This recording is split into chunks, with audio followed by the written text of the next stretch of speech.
Kailangan nyo matras. Andun yung Electrify and Salib din with that hard guard. Kakayanin pa ni Carlito yung kanyang mga dash. Aray! Pero hindi.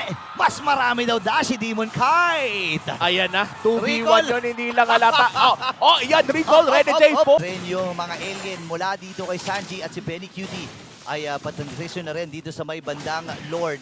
Ilan na ang buhay ng Lord dito na ilabag ng Glorious Pathway. At si Demon Kite pa rin ang magwawagin doon sa Lord na yun. Mamamatay na si JP. Sino magiging next? Carlito na ang hinahabol ni Domeng. Kalmot. At si Sanford naman ang magiging next sa target. Tatlo ang babagsak. Ilalaban na ni Benny QD pero hindi niya kakayanin. Courtesy of Freddy J. At si Sanji ang kanilang hinahabol dito, Winter's Crown. At kailangan ng tumakas si Sanji dito. Paano siya tatakas kung hahabulin siya ng 4 na members ng Team Aurora? At ito ay itatawag na nila as wipeout.